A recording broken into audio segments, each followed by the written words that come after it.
दोस्तों, ईरान में 28 दिसंबर 2025 को शुरू हुए प्रदर्शन अब 13 दिन से ज्यादा पूरे हो चुके हैं और अब ये सिर्फ तेहरान तक सीमित नहीं है। वेस्टर्न मीडिया के मुताबिक ईरान के 31 सूबों में लोग सड़कों पर उतर चुके हैं। गार्डियन ने इस पर रिपोर्ट की है। अल जजीरा भी लगातार हालात पर नजर बनाए हुए है।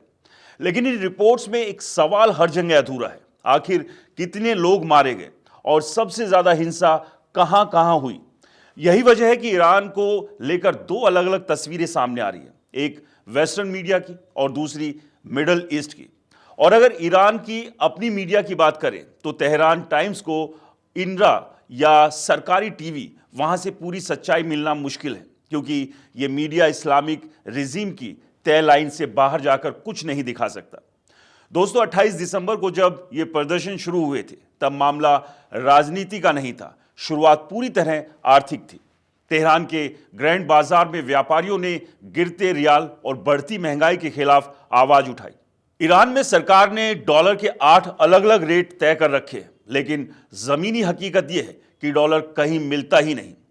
मजबूरी में आम लोग ब्लैक मार्केट का सहारा ले रहे हैं, जहां $1 की कीमत 14 लाख रियाल तक पहुंच चुकी है, जबकि सरकारी रेट सिर्फ 42,000 रियाल है, यानी करीब 32 गुना का फर्क। इसका सीधा असर आम लोगों की जिंदगी पर पड़ा। दवा महंगी हो गई, आटा मिलना मुश्किल हो गया, ईंधन और रोजमर्रा की चीजें लोगों की पहुंच से बाहर होने लगी। दाल से लेकर आटे तक की किल्लत ने लोगों को सड़कों पर उतरने पर मजबूर कर दिया। लेकिन जैसे जैसे दिन बीते, आंदोलन का मिजाज बदलता चला गया। जो प्रदर्शन महंगाई से शुरू हुए थे वो अब सीधे सिस्टम के खिलाफ हो गए।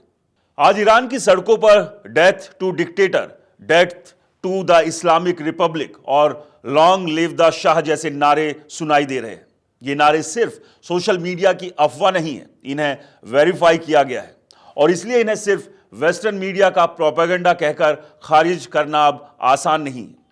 यही वो जगह है जहां कई लोग बार बार चूक कर जाते हैं। इसी बीच अमेरिका में रह रहे ईरान के आखिरी शाह के बेटे रजा पहलवी अचानक काफी सक्रिय हो गए। उनके सोशल मीडिया अकाउंट्स पर हर कुछ घंटों में अपडेट्स हो रहे हैं। वो वीडियो बनाकर ईरानियों से सड़कों पर उतरने की अपील कर रहे हैं, तारीख और समय तय कर रहे हैं।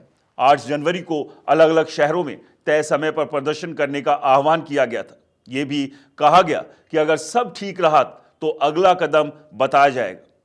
खबर यह भी है कि 12 जनवरी को रजा पहलवी फ्लोरिडा में डोनाल्ड ट्रंप के निवास यानी उनके क्लब हाउस जाएंगे, जहां ट्रंप से मुलाकात की संभावना जताई जा सकती है।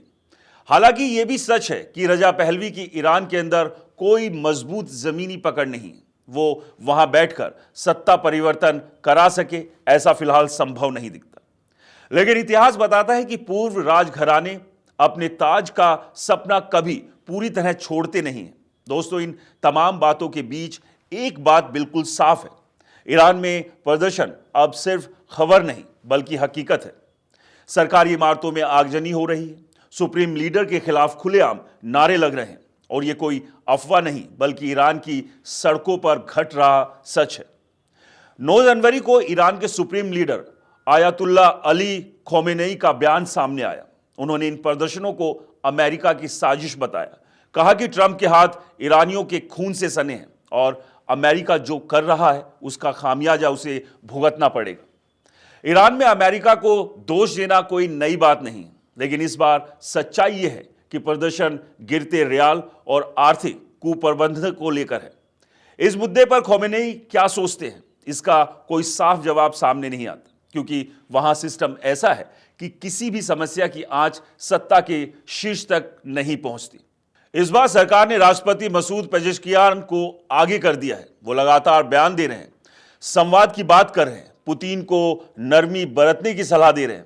लेकिन सवाल यही है कि कैसी नरमी, जब अब तक कम से कम 32 लोगों की जान जा चुकी है। इन प्रदर्शनों का कोई एक चेहरा नहीं, कोई एक नेता नहीं जिससे सरकार सीधे बात कर सके। इसी बीच सुप्रीम लीडर ने यह भी कहा कि प्रदर्शन और दंगे अलग अलग चीजें हैं। उनके मुताबिक जो लोग आगजनी कर रहे हैं वो ईरान के समर्थक नहीं बल्कि अमेरिका और इजराइल के हाथ बिके लोग हैं। उन्होंने यह भी कहा कि 8 जनवरी की हिंसा राष्ट्रपति ट्रंप को खुश करने के लिए की गई।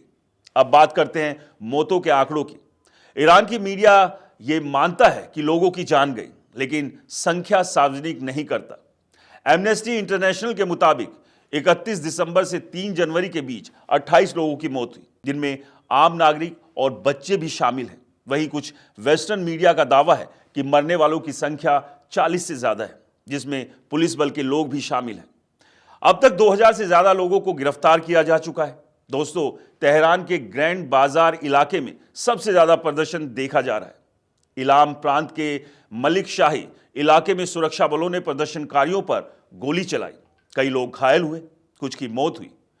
करमान शाह और कुर्द बहुल इलाकों में व्यापारियों ने शटर गिराकर सड़कों पर उतरने का फैसला किया। कोहदास में एक युवा प्रदर्शनकारी की मौत हुई और कौम जैसे पवित्र शिया धार्मिक शहर में भी बड़ी संख्या में लोग सड़कों पर उतरे, जो इस आंदोलन की गंभीरता को दिखाता है। ईरान के बाहर भी इन प्रदर्शनकारियों की गूंज सुनाई दे रही है। 2 जनवरी को डोनाल्ड ट्रंप ने कहा था कि अगर ईरान में शांतिपूर्ण प्रदर्शनकारियों पर गोली चलाई गई तो अमेरिका कार्रवाई करेगा। लेकिन फिलहाल ट्रंप ने रजा पहलवी से मिलने से इनकार किया है और कहा है कि जनता खुद तय करेगी कि ईरान का नेतृत्व कौन करेगा। हालांकि जेरूसलम पोस्ट का दावा है कि 12 जनवरी को फ्लोरिडा में एक कार्यक्रम है जहां रजा पहलवी मौजूद होंगे और ट्रंप से मुलाकात की संभावना बनी हुई है। अब सबसे अहम सवाल यही है, क्या इस बार ईरान की इस्लामिक रिजीम गिरेगी? अल जजीरा में छपे एक विश्लेषण के मुताबिक ट्रंप की रिजीम चेंज की रणनीति ईरान में काम नहीं करेगी। ईरान वेनेजुएला नहीं, यहां बड़ी सेना है, IRGC है, वसीज मिलिशिया है और इतिहास बताता है कि विदेशी हमला ईरान को कमजोर करने के बजाय अक्सर और मजबूत करता है। 12 दिन की लड़ाई में ईरान को नुकसान जरूर हुआ, लेकिन रिजीम नहीं गिरी। उल्टा जनता का गुस्सा बाहर की ताकतों की तरफ चला गया। इस बार फर्क यह है कि खतरा बाहर से नहीं बल्कि अंदर से आया है। गुस्सा आर्थिक बदहाली, कुप्रबंधन और भ्रष्ट व्यवस्था को लेकर है। अगर यह आंदोलन लंबा चला और बड़े पैमाने पर स्वतः स्फूर्त बना रहा तो यह सिस्टम को अंदर से कमजोर कर सकता है, लेकिन इसमें वक्त लगेगा, क्योंकि ईरान में इस्लामिक क्रांति सिर्फ सत्ता के शीर्ष पर नहीं बल्कि नीचे तक गहरी जड़ें जमाए हुए हैं। दोस्तों, हम हिंदुस्तानियों को उन ईरानियों के लिए चिंता करनी चाहिए जो डॉलर शॉपिंग के लिए नहीं बल्कि दवा खरीदने, आटा लाने और अपने बच्चों के लिए खाने की व्यवस्था करने की कोशिश कर रहे हैं, और सिर्फ इतनी सी चाह की कीमत उन्हें अपनी जान देकर चुकानी पड़ रही है। इस वीडियो में फिलहाल इतना ही। मिलते हैं अगले वीडियो में एक नए मुद्दे के साथ। नमस्कार।